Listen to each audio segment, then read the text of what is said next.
Dios.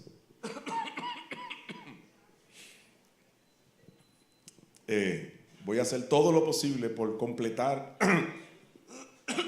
el mensaje de hoy. Ustedes me van a disculpar cada vez que tosa, pero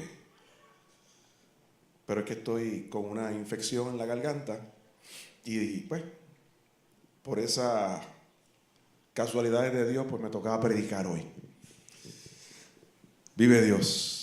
Si pueden acompañarme al libro de Jueces, capítulo 7, y vamos a leer del verso 2 al 7. Bendito Dios para siempre. Jueces, capítulo 7, versos del 2 al 7. Lee la palabra como sigue. Y Jehová dijo a Gedeón: el pueblo que está contigo es mucho, para que yo entregue a los madianitas en tu mano. No sea que se alabe Israel contra mí diciendo: mi mano me ha salvado. Ahora pues, haz pregonar en oídos del pueblo diciendo: quien tema y se estremezca, madrugue y devuélvase desde el monte de Galaad. Y se devolvieron de los hijos de los del pueblo 22,000 y quedaron 10,000. Y Jehová dijo a Gedeón: aún es mucho el pueblo, llévalos a las aguas y allí te los probaré. Y del que yo te diga, vaya contigo, irá contigo. Mas de cualquiera que yo te diga, no vaya contigo, el tal no irá. Entonces llevó el pueblo a las aguas, y Jehová dijo a Gedeón: cualquiera que lamiere las aguas con su lengua, como lame el perro, aquel pondrás aparte. Asimismo a cualquiera que se doblare sobre sus rodillas para beber. Y fue el número de los que lamieron, llevando el agua con la mano a su boca, 300 hombres. Y todo el resto del pueblo se dobló sobre sus rodillas para beber las aguas. Entonces Jehová dijo a Gedeón: con estos 300 hombres que lamieron el agua, os salvaré. Y entregaré a los madianitas en tus manos. Y váyase toda la demás gente, cada uno a su lugar. Dios, esta es tu palabra. Y nosotros estamos en estos momentos quietos delante de ti, para escuchar y ver, Señor, tu manifestación en medio de nuestras vidas. Háblanos y ministranos. Aquel espíritu que quiera robar la semilla, lo reprendo en el nombre de Jesús. Y que tu semilla en nuestros corazones, Dios, dé fruto a 100 por 1. Gracias, mi Rey. Amén. Hace unos años atrás hubo una película que se llamó 300. No sé cuántos lo llegaron a ver. Una película que fue bastante taquillera y todavía anda por ahí dando cantazos. Esa película fue una fantasía. Esa película realmente está basada en unas historias ahí que no son comprobables. Pero esto que acabamos de leer es historia. Esto sí ocurrió. Es una de las historias más emocionantes que nosotros podemos encontrar en la Biblia. Y es una de aquellas historias que yo, como fanático de las películas, siempre he dicho que una de las mejores películas que Hollywood pudiera hacer es una película basada en este hecho histórico, en este hecho bíblico. Es emocionante porque solamente Dios puede hacer algo como eso. En Jueces 8:10 dice que con 300 hombres Dios hizo el milagro de vencer a 135,000 hombres de guerra. 300 contra 135,000. En el capítulo 8, verso 10, dice la palabra: y Seba y Salmuna estaban en Carcor, y con ellos su ejército. Estos eran los ejércitos enemigos que Gedeón estaba peleando contra ellos. Y con ellos su ejército, como de 15,000 hombres, todos los que habían quedado de todo el ejército de los hijos del oriente, pues habían caído 120,000 hombres que sacaban espada. Si habían caído 120,000 del enemigo y solamente quedaron 15,000 con los reyes que escaparon, pues entonces habían 135,000 en total. La Biblia dice en otra parte que eran como la arena del mar, que estaban desplegados por todo aquello como la arena del mar. No en balde, cuando Gedeón le dijo a su ejército que era de 32,000, con todo y eso eran una minoría. O sea, 32,000 contra 135,000. Como quiera, llevaba las de perder. Como quiera. Era imposible que un ejército de 32,000 le gane a uno de 135,000. Imposible. Pero Dios le dice: son muchos. Son muchos. Así que vete y no vaya a ser que digan, pues como somos muchos, por eso ganamos. Pero eran 32,000. Y tú dices, wow, tremendo ejército. Pero cuando lo comparas con el ejército enemigo, eran 135,000, pues ellos eran una cosita así. Nada. Y Dios le dice a este pueblo, a Gedeón, que despida a todos los que tienen miedo. Yo no sé, yo quizás hubiera sido uno de los que hubiera salido corriendo y me hubiera ido para casa, porque viendo, numéricamente hablando, era imposible. O sea, me van a matar, yo voy aquí a morir. Nosotros somos 32,000 y ellos son 135,000, así que, o sea, nos van a matar. ¿Tengo miedo? Seguro que tengo miedo. Pues me voy, sí, me voy, vete. Y se fueron 22,000, le quedaron 10,000. Y el Señor dijo, todavía son muchos. 10,000 hombres de guerra contra 135,000. 10,000 son muchos todavía. Y lo llevó allí a tomar agua y le dijo, bueno, todos los que se doblen y se metan como pejos, que los pejitos caen de cabeza dentro del agua y le pegan la lengua al río para beber, todos esos se van. Los que se arrodillan y cogen el agua y se la llevan a sus bocas, esos se van contigo. Cuando él chequeó, dijo, los que se arrodillaron y cogieron el agua, mirando para todos lados, que no vaya a ser que venga el enemigo, los otros se fueron de cabeza. Esos se van contigo. Y eran 300 nada más. Y el Señor dijo, ok, con 300 bregamos. Vamos a meterle mano al asunto.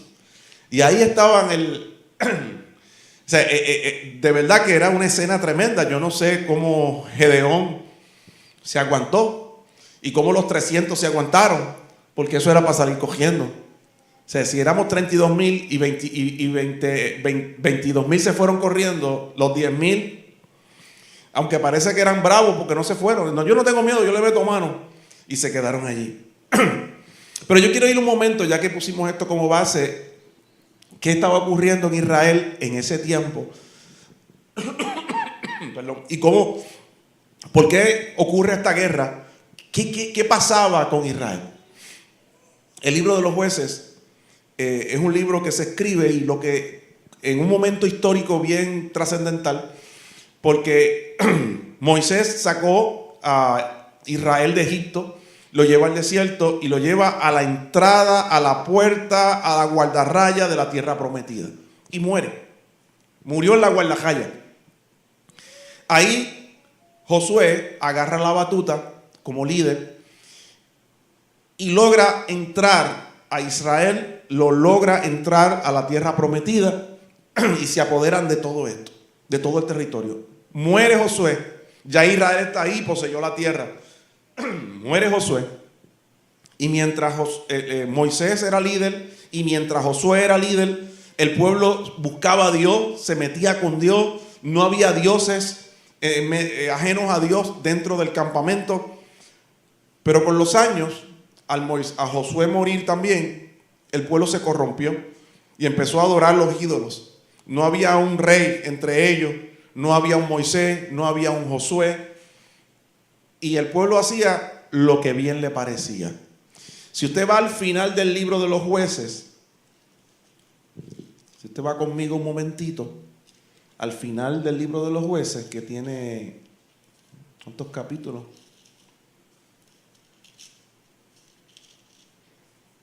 Ahí caí en Ruth.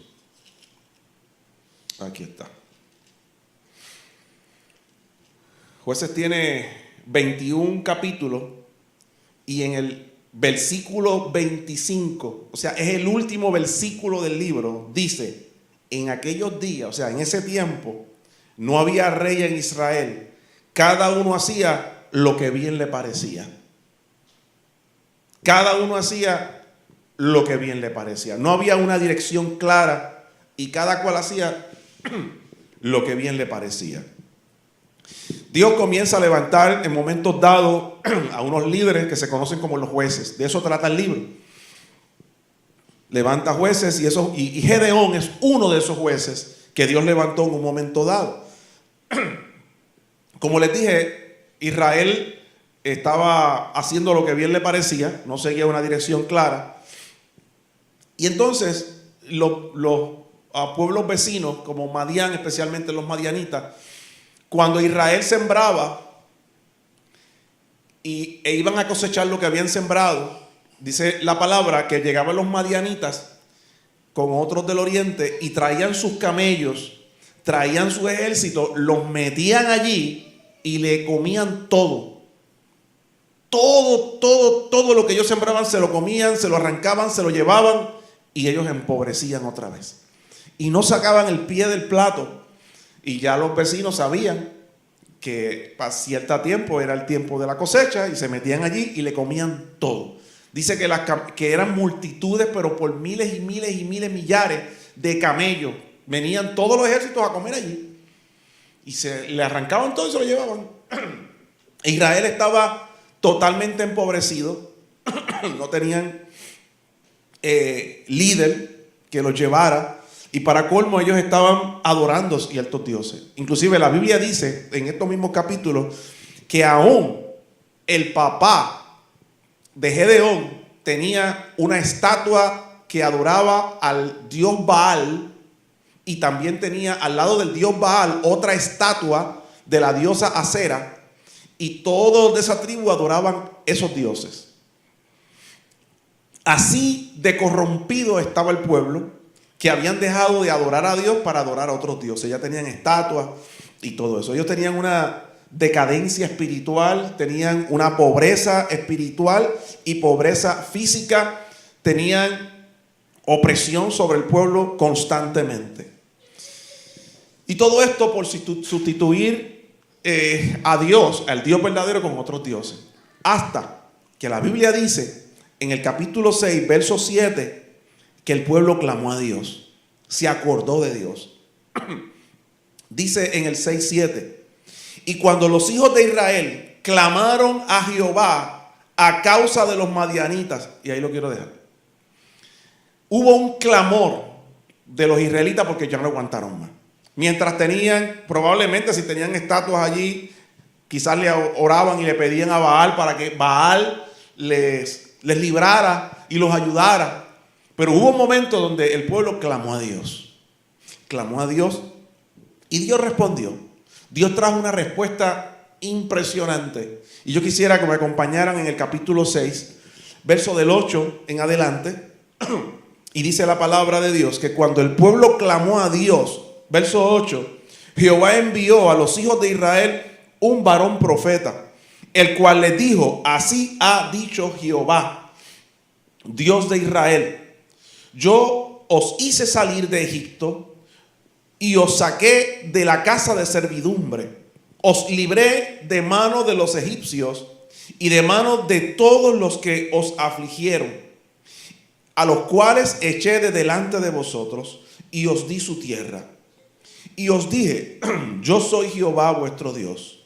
no temáis a los dioses de los amorreos, en cuya tierra habitáis, pero no habéis obedecido mi voz, dijo el Señor por medio de ese profeta. Verso 11.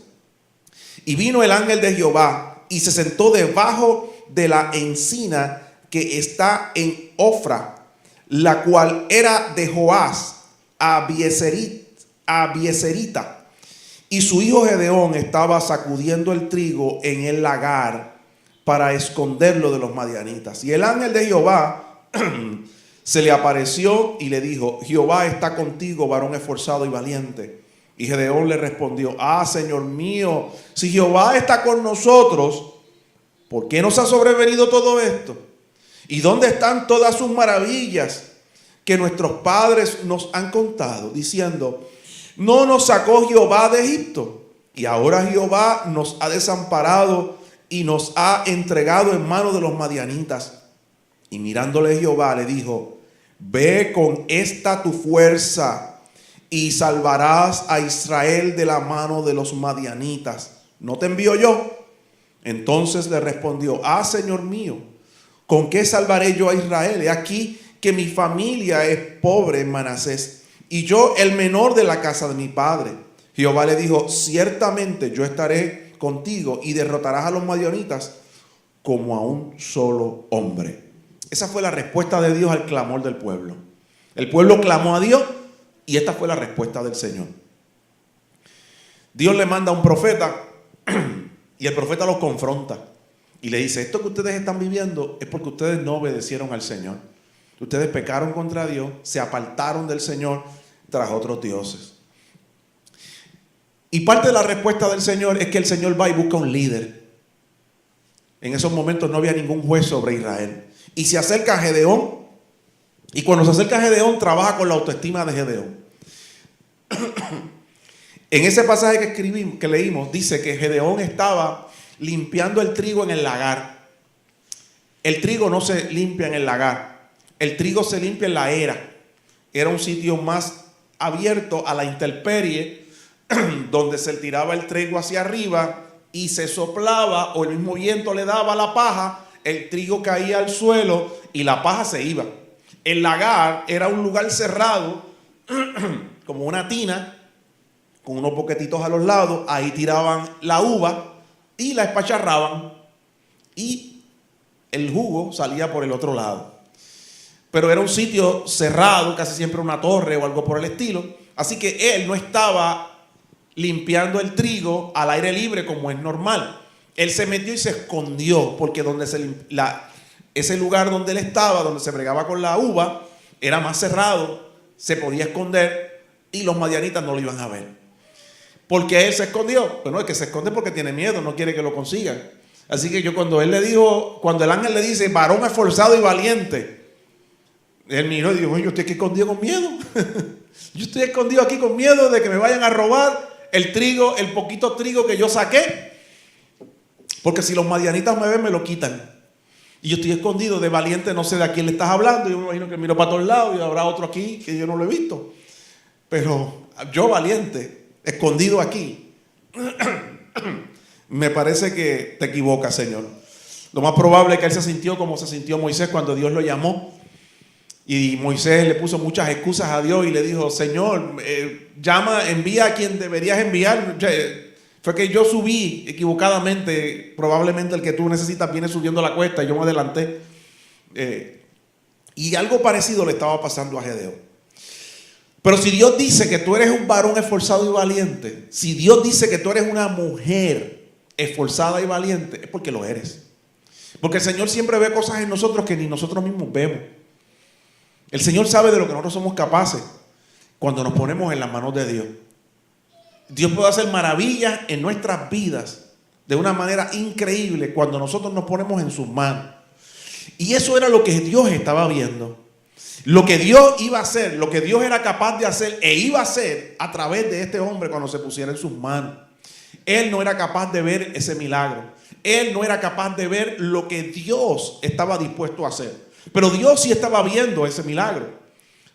Y Gedeón, en esos momentos su vista era muy corta y no lo podía ver. Vive Dios.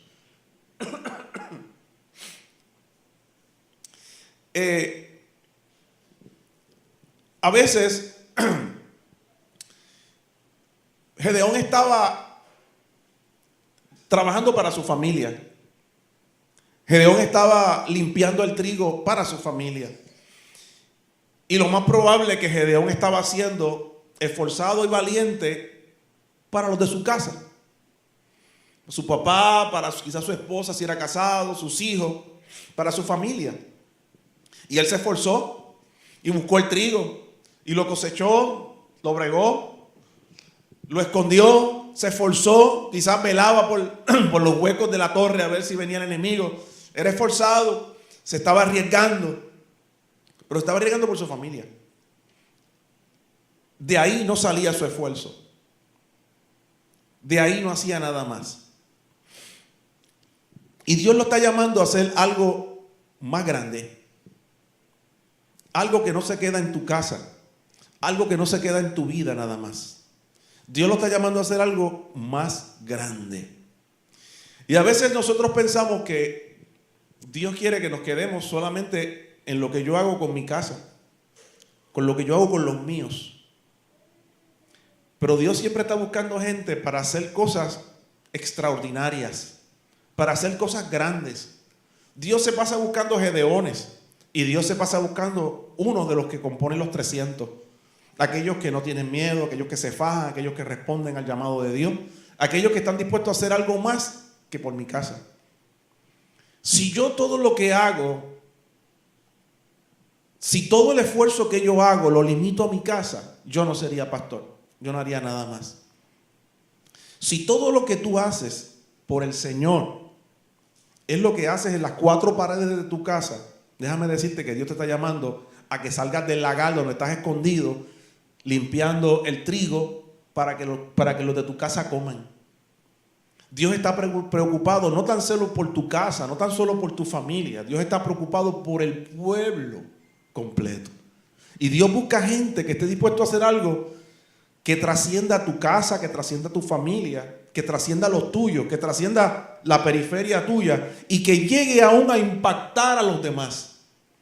Y dice la Biblia que el pueblo clamó y Dios respondió. Y Dios llamó a una persona para que esa persona, junto con los 300, fueran la respuesta de Dios para un pueblo completo que estaba clamando por hambre. Y muchas veces nosotros le decimos al Señor, sigue un poquito más adelante, que allá hay 2 o 3 que respondan, porque yo me quedo aquí bregando en el trigo para que mi familia coma. Dios nos está llamando siempre, siempre, siempre. Porque, hermano, hay un pueblo que clama por necesidad. Hay un pueblo que clama porque está siendo oprimido. Hay un pueblo que clama porque está hambriento de Dios. Nosotros vivimos en un país y en un planeta donde hay muchos clamores. Simplemente observe a Venezuela en la condición en que está. Aquello es una cosa terrible. La gente se está muriendo de hambre. Es una cosa espeluznante. Y no solamente allí. Hay gente que está todavía sin luz en Puerto Rico después del huracán. Y ya entramos en la temporada nueva de huracanes. Ya hay un huracán por ahí, una tormenta en la costa de Florida. Y todavía hay gente en Puerto Rico que no tiene luz. Hay gente que todavía hay que llevarle agua. A veces nos conformamos porque mi casa pues ya se convirtió a Cristo, mi familia ya está convertida a Cristo, pero ¿y el de al lado? ¿Y tu vecino? ¿Y el de más abajo? Y a veces nos conformamos ni aún con la conversión de nuestra familia, a veces nos conformamos con mi conversión. Como yo soy convertido a Cristo, pues voy para el cielo. El que venga atrás que ajee. Pero no me preocupo por mi esposa, por mi esposo, por mis hijos, por mi papá, por mis hermanos, por mi mamá, para que también vengan a los pies de Cristo. Y nos quedamos en nuestro lagar, escondidos, comiendo nosotros, y preocupados, esforzados, sí, leer la Biblia, ora, ayuna, pero todo para ti, para asegurar tu entrada al cielo. Pero Dios está buscando 300 que estén dispuestos a liberar la batalla, a enrollarse las manos y salir a pelear, aunque el enemigo sea mucho mayor que tú. Porque cuando Dios te envía, los milagros van a ocurrir. Y aunque tú estés en desventaja por lo que sea, Dios te dará la victoria. Aquellos que son valientes, aquellos que se fajan, aquellos que dicen voy a salir de mi escondite, voy a salir de mis cuatro paredes, voy a dejar de hacer lo que siempre hago y voy a comenzar a hacer cosas diferentes para que ocurran cosas diferentes en mi vida y en la familia mía y en los vecinos y demás. Nosotros no nos podemos conformar con los que estamos aquí, porque quedarnos aquí es quedarnos en el lagar limpiando el trigo para comer nosotros nada más. Pero la gente que está por ahí que se está muriendo de hambre, la gente que no tiene a Cristo y que si se mueren hoy se van para el infierno porque no han conocido al Señor. Dios siempre, cuando esa gente clama, Dios responde. Y a quien Dios llama es a su pueblo, y tú eres su pueblo. Nosotros somos su pueblo. Y Dios se nos acerca haciéndonos ese llamado y a decirnos, yo necesito un Gedeón y necesito 300. ¿Quieres ser parte de ellos? Porque si te atreves, yo te aseguro que te voy a dar la victoria, no importa con lo que te enfrentes. No importa lo que venga delante de ti. No importa que te sientas en desventaja. Yo me encargaré de tu enemigo. Yo me encargaré de darte la victoria. Pero hay que fajarse, hermano. Cuando Dios le habla a Gedeón, le dice dos cosas que probablemente y lo más seguro Gedeón había olvidado. Le dice, Dios está contigo, varón esforzado y valiente. Dios está contigo, varón esforzado y valiente. Si Gedeón hubiera creído que Dios estaba con él, lo que él hizo lo hubiera hecho desde antes. Pero no lo hizo hasta que se convenció de que Dios estaba con él. Hermano, si Dios está contigo, ¿quién contra ti? Eso es bíblico. Si Dios está contigo, ¿quién contra ti? Que no se nos olvide eso nunca. Y otra cosa que Dios le dijo es varón esforzado y valiente. Y como dije ahorita, hasta ese momento él se esforzaba, pero para los de su casa nada más. De ahí no salía el esfuerzo. No salía el esfuerzo. Si algún día en la iglesia dijeron, bueno hermano, vamos a ir tal día casa por casa. Ay no, yo me quedo en casa. Te quedaste en tu era. Te quedaste comiendo y alimentando. Yo oro por ustedes para que Dios haga el milagro. Hermano, Dios está llamando 2 o 3, 300 para que se metan por ahí para abajo. Y lo llevo más práctico porque a veces nos quedamos bien tan espirituales que nos quedamos en una nube, pero vamos a llevarlo a lo práctico. Cuando Dios te dice quiero hacer algo, necesito gente que clame, gente que ore. Yo oro en casa. No, es aquí que tienes que venir a orar. Estoy buscando 300 que estén dispuestos a pagar el precio. Estoy buscando 300 que estén dispuestos a pagar el precio. Y el Señor nos reta fuertemente. La respuesta de Gedeón, él le dice al Señor, tú dices que Dios está con nosotros. Pero si Dios está con nosotros, ¿por qué nos está pasando todo esto? ¿Por qué los madianitas nos atacan? ¿Por qué tenemos hambre? ¿Por qué nos comen todo lo que tenemos cada vez que lo sembramos? ¿Por qué hemos empobrecido si realmente Dios está con nosotros? Y a veces le echamos la culpa a Dios por cosas que nosotros mismos nos las hemos buscado. Por cosas que nosotros mismos sembramos. Y después vemos las cosas malas que nos ocurren y después le echamos la culpa a Dios. Porque Dios le dijo al pueblo cuando le envió al profeta, después del pueblo haber clamado, le dijo, ustedes están así porque ustedes se olvidaron de mí. No es que yo le envíe esto, es que ustedes se olvidaron de mí. Es que dejaron de hacer lo que yo les pedí, lo que yo les ordené. Hijo, Gedeón estaba desenfocado y le estaba echando la culpa a Dios por lo que ellos estaban viviendo. A veces los ataques del enemigo, a veces los problemas de la vida hacen que no veamos que Dios está con nosotros. A veces llega una enfermedad a la vida de nosotros y cuando llega la enfermedad pensamos, Dios se olvidó de mí. Me quedé sin trabajo, Dios se olvidó de mí. Me chocaron el carro, Dios se olvidó de mí. Y no se ha olvidado de ti. La Biblia habla de los dardos del enemigo. A veces hay situaciones, mientras estemos vivos, los problemas van a estar ahí. Pero el hecho de que nosotros pasemos por situaciones difíciles, el hecho de que los madianitas se metan, me ataquen y se lleven el trigo y yo empobrezca, no significa que Dios se olvidó de mí. Probablemente sea que yo me olvidé de Él y no Él se olvidó de mí. Así que Él responde de esta manera cuestionando a Dios. Si tú estás conmigo, ¿por qué me quedé sin trabajo? Si tú estás conmigo, ¿por qué yo tengo tanto miedo y estoy escondido aquí? Si tú estás conmigo, Señor, ¿por qué los madianitas entran y destruyen todo? ¿Por qué? ¿Por qué se mete el huracán y me destruye la casa? Si tú estás conmigo, Señor, ¿cómo es posible? Dios siempre tiene una respuesta y hay un porqué en las cosas que Dios hace. Una de las cosas que él dice, Gedeón, que le responde a Dios, cuando Dios lo llama y le dice: varón esforzado y valiente, ve con esta tu fuerza y yo te voy a llevar para que venzas al enemigo, a los madianitas. Él dice, vive Dios.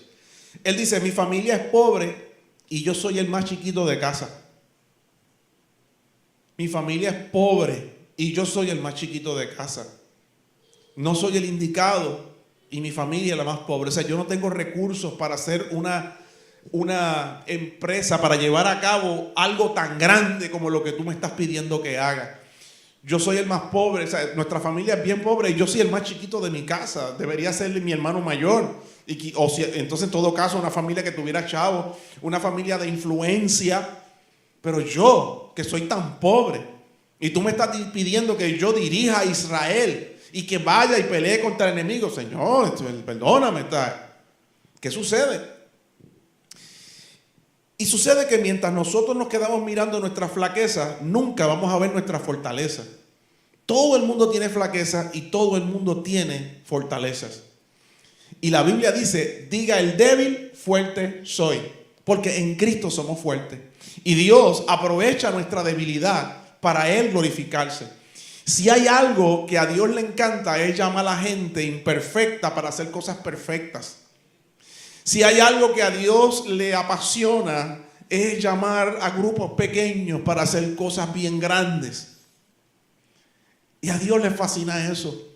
Y muchas veces nosotros pensamos que no podemos porque somos pobres, porque somos los más pequeños. Pero Dios dice: eres esforzado y valiente, solamente confía, yo estoy contigo y te voy a dar la victoria. Y Dios te puede dar la victoria en cualquier situación que tú vivas, en tu casa, en tu familia, situaciones que parecen que no tienen remedio.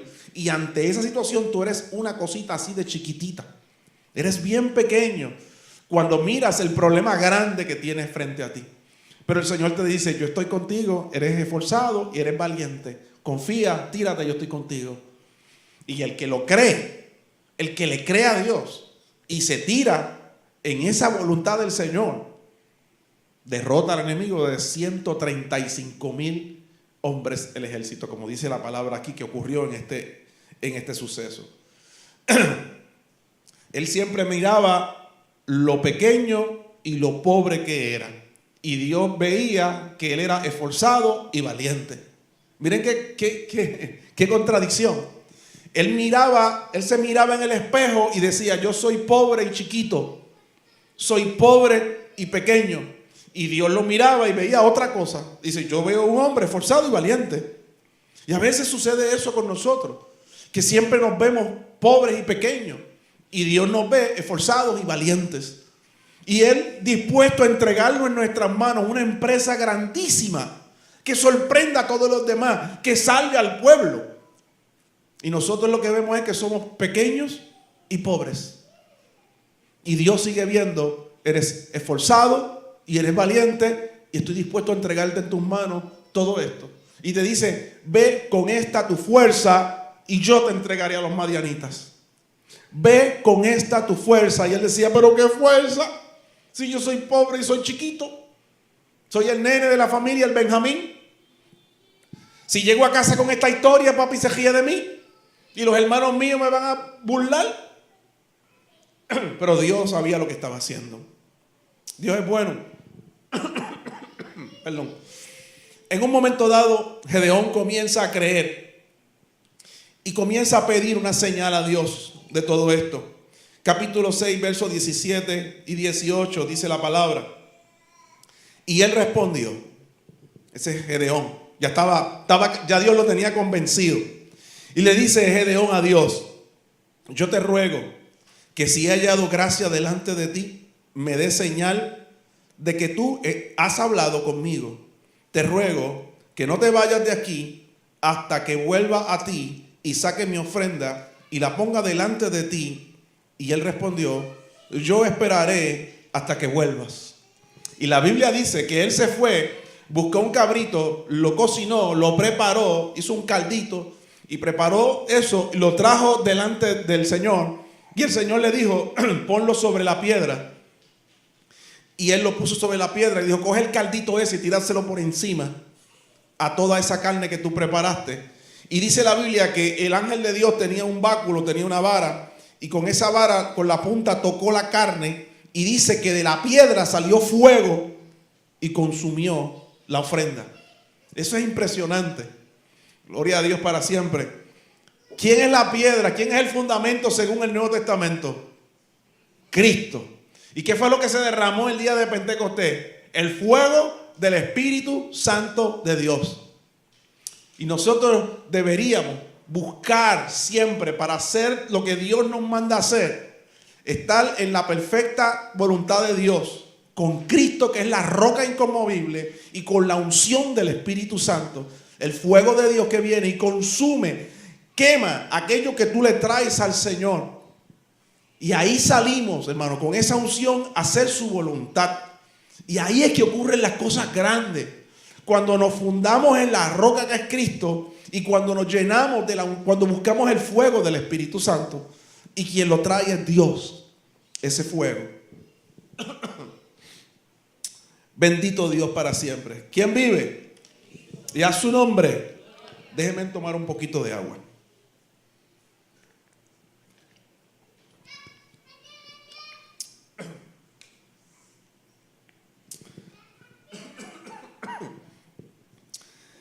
Hay algo que ocurre un poco más adelante, entre los versos 24 y 28 de este mismo libro de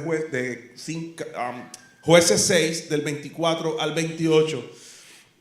Dice que Dios le dijo a Gedeón, antes de hacer todo esto, antes de bregar con este asunto, tienes que sacar los altares altos, los altares que no son de Dios. Y le dijo, ahí en casa de tu papá hay una estatua que la tienes levantada allí. Tu papá la tiene levantada para Baal. Y al lado hay otra estatua de la diosa Acera. Yo quiero que la cojas el buey de tu papá, que tiene 7 años, amajes eso, le dé un jalón y la rómpeme esas estatuas. Y dice la palabra, y después coges el otro buey de tu papá, que ni de él era del papá, lo matas y haces un holocausto y me lo traes acá. Y dice la Biblia que él esperó que fuera de noche, se llevó 10 siervos de su casa e hizo lo que Dios le dijo. Cuando por la mañana se levanta todo el mundo, encuentra que el dios Baal está en el piso y dice que Acera él la cogió y la cortó. No se le picó el cuello, la picó por el medio, hizo algo. Y encontraron un holocausto al Señor, un altar al Señor. Y aquí viene, hay carne para holocausto, hermano.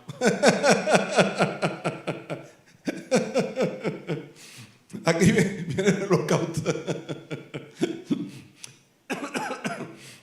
Dice la Biblia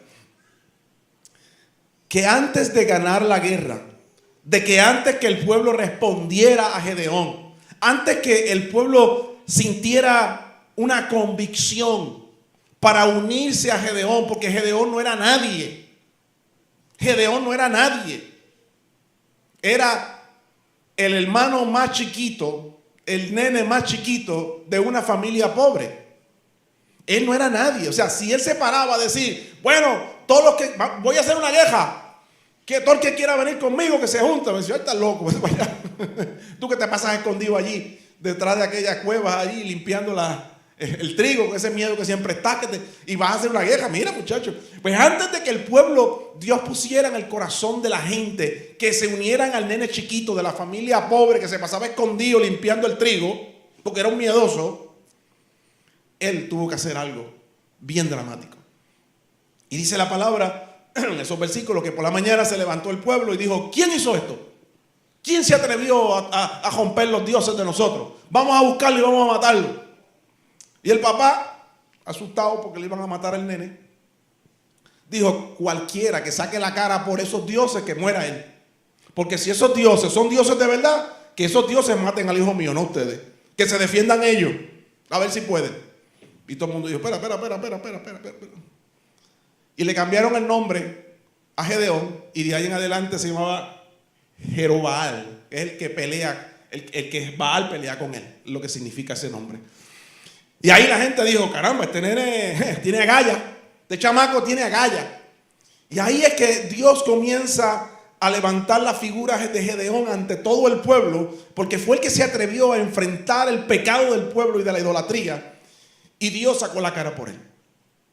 Así que en un momento dado, cuando Gedeón hace el llamado y dice: vamos para la guerra, esta gente viene a comernos los dulces otra vez, vienen los madianitas para acá con todo su ejército, con todo lo que tienen, otra vez llevamos años en esto y volvemos a pasar hambre. ¿Cuántos se unen a mí? Vamos para adelante. Y todo el mundo dijo: ¿ahora qué vamos? Y se unieron al nene chiquito de la familia pobre, 32,000 hombres de guerra, de los cuales 22,000 estaban embajados del miedo. Embajados, pero embajados. Pero allí llegaron. Algunos sacando pecho, pero por dentro estaban muriéndose del miedo. Y de esos 300 que al final quedaron, porque ya le conté la historia de que los que tenían miedo se fueron 22,000, quedaron 10,000. De esos 10,000 sacaron 9,700 y se quedaron 300 nada más, para enfrentar un ejército de 135,000 soldados de diferentes reinos, que dice la Biblia que eran como la arena del mar, que tú mirabas y te daba miedo. Te trepabas en una montaña y veías toda esa multitud y decías: por más bravo que yo sea y que yo solo pueda matar a 100, yo solo matar a 100, todavía hay 100 y pico mil que me van a matar a mí. Pero esos 300 tenían unas características que Dios está buscando en ti, que Dios está buscando en mí. Ellos respondieron al llamado, porque cuando dijeron: hay guerra y vamos para adelante y esta es la obra que hay que hacer, ellos dijeron: heme aquí, heme aquí. Son gente que responden al llamado de Dios, y Dios está buscando 300 que respondan al llamado de Dios. Otra característica es que no tenían miedo, porque en el capítulo 7, versículo 3, cuando Dios le dijo: los que tengan miedo que se vayan para su casa, esos 300 no se fueron. No se fueron, se quedaron allí. Así que eran personas dispuestas a bregar y sin miedo. Esas personas no eran descuidadas y eran muy precavidos, porque esos 300 fueron los que se arrodillaron y hacían esto. Y cogían el agua con la mano y se la llevaban a la boca. Eso implica que estaban mirando por si acaso el enemigo llegaba. Los otros estaban de cabeza tomando agua allí, como pejitos lambiendo en el piso. Y yo digo: esos que están de rodillas, esos son los que yo quiero. No eran descuidados, eran bien precavidos. Habían unas características en ellos. En el capítulo 7, verso 17, muestra que esos 300 eran obedientes, seguían instrucciones y trabajaban en equipo. En el 7:17 dice: y les dijo, Gedeón les dijo: miradme a mí y haced como yo hago. He aquí que cuando yo llegue al extremo del campamento, haréis vosotros como hago yo. Y todo el mundo dijo: amén. Vamos a hacer lo que tú nos digas y como tú lo digas y en el momento en que tú digas. Y dice la palabra que Gedeón cogió a los 300 y los hizo en 3 grupos de 100 y los regó por la montaña. Y dice que tenían unos jarrones, por decirlo de esta forma, para que lo podamos entender. Y dentro de los jarrones habían unas antorchas, unas teas. Y tenían cada uno de ellos trompetas en su mano. Y Gedeón dijo, cuando yo suene la trompeta, pero es cuando yo la suene, todo el mundo la suena. Y cuando yo rompa el jarrón mío, que saque el fuego, todo el mundo va a hacer lo mismo. Y dice la palabra que los 135,000 estaban en el valle y era la primera vigilia de la noche. Y ellos calladitos, los 300 se fueron, 100, no se pusieron uno al frente y otro detrás, se pusieron al lado para que parecieran mucho, a lo largo. 100 por allá, 100 por acá. Y de momento rompen el jarrón, suena la trompeta y habían 300 trompetas a la misma vez, trepados en la montaña, con el fuego encendido y la trompeta. Y dice la Biblia que los soldados estaban durmiendo, se levantaron y cuando vieron ese sonido de trompeta y el fuego que cubría toda la montaña, dijeron, ahí viene Gedeón, Israel, y nos van a matar a todos nosotros. Y sacaron las espadas y como estaba oscuro se mataron unos a otros. Y empezaron a matarse entre ellos. Y Dios les dio la victoria. Otros salieron corriendo, allá los cogieron más adelante en los vados de los ríos. Después se quedaron 15,000 que se fueron con los reyes. Y allí también los cogieron y los mataron. Pero todo esto ocurre, hermano, porque hay gente que tiene unas características que Dios está buscando. Y Dios nos está llamando a hacer cosas grandes, no cosas pequeñas. Y algunas de estas cosas grandes tienen... A veces podemos pensar en términos de nuestra casa, de mi familia. Dios te está pidiendo que hagas algo más. Que no tan solamente busques la salvación de tu casa, es la salvación de más gente. Y como iglesia, Dios nos está pidiendo que tenemos que salir de las 4 paredes y que tenemos que dejar de engordarnos. Hermanos, damos buenos estudios bíblicos, son muy buenos, predicaciones, aquí todo el mundo predica brutal. No nos podemos quejar, los predicadores son excelentes, los estudios bíblicos son excelentes. Hasta el grupo de adoración con una guitarra y un cajón de madera y la voz de Débora nos llevamos a cualquiera de frente. Parecemos como los chihuahuas, chiquititos, pero impresionamos. ¿Ok? Pero Dios nos está pidiendo algo más. Pero si nos ponemos a ver que somos un grupito chiquitito, que soy el más pobre y el más chiquito de mi casa, perdemos de perspectiva lo que Dios ve en ti. Lo que Dios está dispuesto a hacer si le crees. Y las envergaduras gigantescas del plan de Dios. A Dios no le interesa hacer milagros con multitudes. No temáis, manada pequeña. Al Señor le ha placido daros el reino. Dios revolucionó el mundo con 12. Hasta el día de hoy. Las cosas más grandes se hacen con pocos. Ahora, ¿serás tú uno de los 300? ¿Serás tú uno de esos que responde al llamado de Dios? Que no tiene miedo. Y aunque tiene miedo, se camina, olvídate. Porque valiente no es el que tiene miedo. Es que el que a pesar del miedo camina. ¿Serás tú uno de los que no eres un descuidado en las cosas del Señor?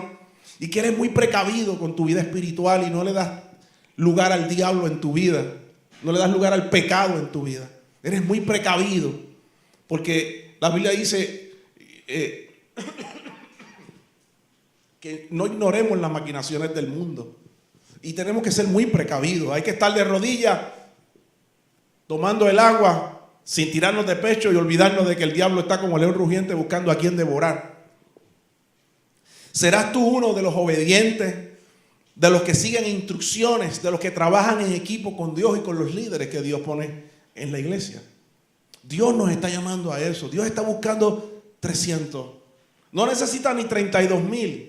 Con 300 bregamos, dice el Señor. Y yo hago lo que sea y enfrento un ejército de lo que sea, porque la gloria es de Dios y no nuestra. Qué fácil es lograr cosas con multitudes, pero Dios se lleva la gloria cuando se hacen cosas grandes con grupos pequeños. Con alguien que esté dispuesto, con alguien que diga, heme aquí. Yo estoy embajado, pero aquí estoy, Señor. Si tú vas conmigo, si tú estás conmigo, ¿quién contra mí? Yo estoy dispuesto. Dios sigue buscando esos 300. No mires tu escasez, no mires tu pobreza, sino lo que Dios es capaz de hacer a través de cualquier persona que se ponga en sus manos. Amén. Y yo quisiera que pudiéramos orar en esta mañana. Y no sé si tú te atreves a decirle a Dios: Señor, yo soy uno de esos 300. Y quizás le tengas que decir al Señor: Señor, tengo miedo. Señor, estoy asustado. Señor, hasta el día de hoy he estado metido en el lagar, escondido detrás de estos muros. Y no me atrevo a salir. Hasta el día de hoy he buscado mi bienestar. Hasta el día de hoy he buscado que mi familia esté bien. Pero yo sé, yo me quiero poner en tus planes. Yo quiero hacer, ¿cuál es tu plan? El plan de Dios siempre es más grande que el tuyo y que el mío. El plan de Dios es bien grande. Así que díselo al Señor: Señor, muéstrame tu plan y ayúdame. Hasta el día de hoy he tenido miedo. Si se lo tienes que decir al Señor: no me atrevo a hacer cosas, no me atrevo a tirarme. Creo que soy poquito, creo que soy el más chiquito y el más pobre, que no tengo la capacidad de hacer aquello que me llamas a hacer. Pero hoy, Señor, vengo ante ti a orar y a decirte: Señor, me pongo en tus manos. Ahora, una vez lo hagas, comienza a hacerlo. Porque a medida que tú des un paso, Dios te va a ayudar. El mar rojo se abrió porque Moisés caminó. No se abrió antes. Hay que caminar y las cosas comienzan a ocurrir en el camino.